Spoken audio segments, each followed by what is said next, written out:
ये कहानी है 1975 की। एक ऐसा समय जब मोबाइल फ़ोन्स नहीं थे। लैंडलाइन्स थी, लेकिन बड़े-बड़े ऑफ़िसेज़ में, कंपनीज़ में और किसी बड़े आदमी के पास शायद रहती होगी।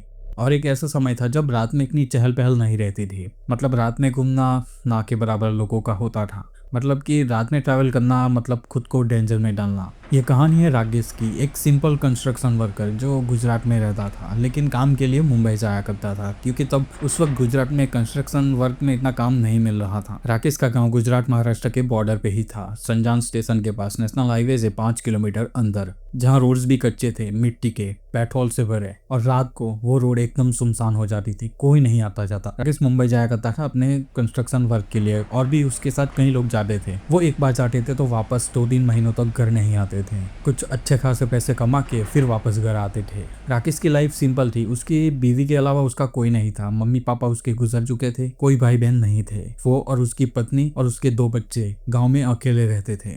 एक दिन मुंबई में उसकी कंस्ट्रक्शन साइट पे उसके लिए एक कॉल आया, यानी कंस्ट्रक्शन कंपनी के ऑफिस के लैंडलाइन पे एक कॉल आया। ये कॉल उसके घर से था, यानी गुजरात से था। उसके नजदीकी पोस्ट ऑफिस से उसे कॉल किया गया था। यह कॉल इसलिए आया था क्योंकि उसकी बीवी की तबीयत बहुत बिगड़ चुकी थी। उसे काफी फीवर हो चुका था, उसे सांस लेने में भी दिक्कत हो रही थी, और डॉक्टर्स ने कहा है कि जल्द ही इसके कोई रिलेटिव हो तो उसे बुला लो। राकेश ये सुनकर बहुत डर गया, क्योंकि राकेश का उसकी पत्नी के अलावा इस दुनिया में कोई और नहीं था। वो सोच रहा था, हे भगवान अब क्या होगा, वो अकेली है वहाँ। उसने तुरंत अपना सामान पैक किया, अपनी कंस्ट्रक्शन साइट से छुट्टी ली और एक गुजरात की तरफ जाने वाली एक ट्रेन पकड़ी। ट्रेन लेट थी, जैसे हमेशा होता है। करीब 2:30 बज चुके थे जब वो संजान स्टेशन पहुंचा। जैसे वो संजान स्टेशन पे उतरा, स्टेशन पे कोई नहीं था, सिर्फ 2 कूली थे, वो भी सो रहे थे। बाहर अंधेरा इतना था कि आपको अपना हाथ भी नहीं दिखे। राकेश अब सोच रहा था कि अब गांव कैसे जाऊं, क्योंकि बस तो सुबह 6 बजे शुरू होगी। पर उसको उसकी बीवी की याद आई कि वो यहाँ नहीं रुक सकता, क्योंकि उसकी बीवी वहाँ घर पे अकेली है। जैसे तैसे वो एक डिस्ट्रिक्ट टू डिस्ट्रिक्ट जाने वाली बस में बैठ गया और हाईवे तक पहुँच गया। उसका गांव हाईवे से 5 किलोमीटर अंदर था। उसे पैदल ही जाना था, क्योंकि रात थी और रात में कोई आना जाना नहीं। वैसे भी दिन में भी उनके गाँव तक जाने के लिए कोई ट्रांसपोर्टेशन की सुविधा नहीं थी। लोग पैदल ही आया जाया करते थे ज्यादातर। अब राकेश को 5 किलोमीटर अंदर जाना था अपने घर तक। लेकिन 5 किलोमीटर बहुत लंबा रास्ता होता है, वो भी रात में, क्योंकि 5 किलोमीटर के अंदर काफ़ी सुनसान जगह आती है, जहाँ सिर्फ जंगल ही जंगल है। ना ही आसपास कोई घर रहते हैं, कुछ भी नहीं। और जंगली जानवर भी घूमते रहते हैं, जैसे लेपर्ड, सांप, और कभी कभी जंगली कुत्तों का झुंड भी घूमता रहता है। राकेश हाईवे पर बैठा बैठा सोच रहा था, क्या करूँ, अकेला चले जाऊँ? किसी की राह भी नहीं देख सकता था, क्योंकि इतनी रात को कौन आएगा। वैसे तो राकेश काफी हिम्मत वाला बंदा था। कंस्ट्रक्शन साइट पे काम करते करते वो काफी स्ट्रांग हो चुका था, पर दिल में दर्द था अपनी बीवी के लिए और रात में अंधेरे का। उसने सोचा, चल पैदल ही चलता हूँ, जो होगा देखा जाएगा, भगवान मेरी रक्षा करेगा। और वो चल पड़ा। उसके पास टॉर्च नहीं थी, बस एक मैच बॉक्स था। रास्ता कच्चा था, पत्थर और सिर्फ मिट्टी। हर कदम पर लगता था जैसे उसके पीछे कोई चल रहा हो। हवा में अजीब सी आवाजें आ रही थी, पत्तों की सरसराहट, दूर से अलग अलग जानवरों की आवाज। राकेश का दिल जोरों से धड़क रहा था। उसे पसीना भी आ रहा था, भले ही ठंड थी। उसने दिन भर कुछ नहीं खाया था, सिर्फ ट्रेन में एक कटिंग चाय पी थी। अब उसके पास पानी भी खत्म हो चुका था, उसकी पानी की बोतल भी पूरी हो चुकी थी।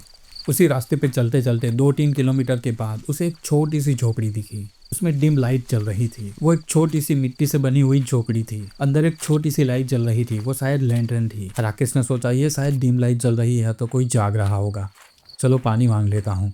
क्योंकि राकेश बहुत थक चुका था, उसे बहुत प्यास भी लगी थी। वो झोपड़ी के पास पहुंचा। झोपड़ी का दरवाजा खुला था। उसने आवाज लगाई। अंदर से एक औरत की आवाज आई, आ जाओ बेटा, क्या चाहिए? आवाज नॉर्मल थी, पर कुछ अजीब सी। राकेश अंदर गया। वो औरत चूल्हे के पास बैठी थी। उस औरत ने राकेश की ओर मुंह किया। उस औरत ने एक लंबी सी साड़ी पहनी हुई थी, उसके बाल खुले हुए थे। राकेश ने कहा, पानी मिलेगा? राकेश थक कर बैठ गया। पानी मिलेगा? उस औरत ने कहा, हाँ। राकेश थक कर वहीं बैठ गया।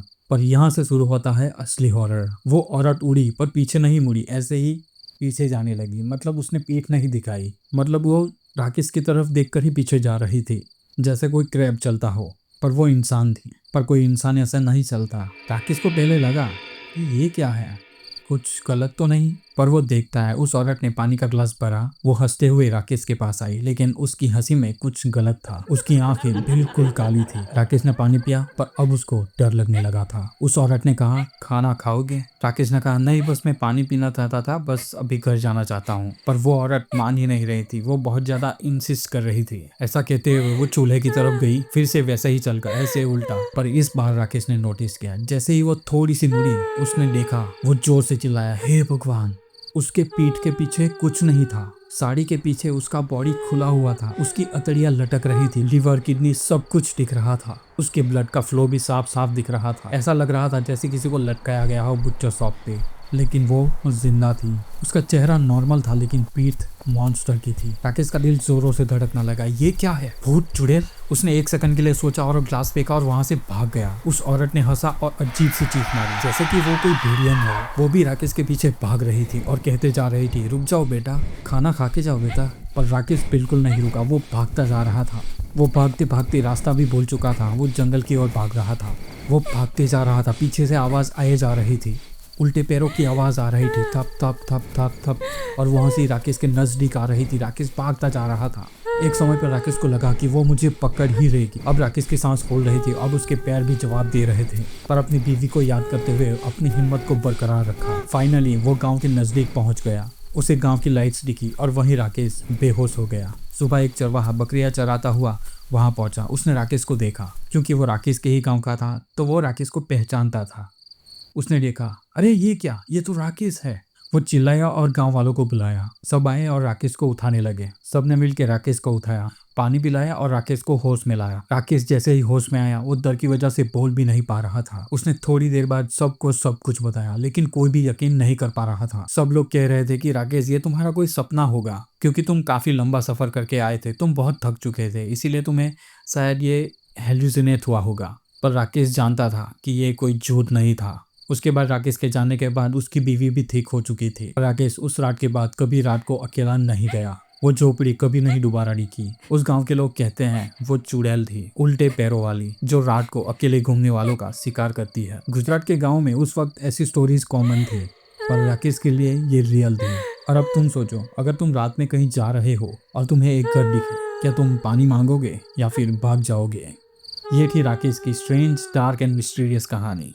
अगर आप अपनी स्टोरीज हमें भेजना चाहते हो तो स्क्रीन पर दिए गए मेल पर हमें मेल कर सकते हैं।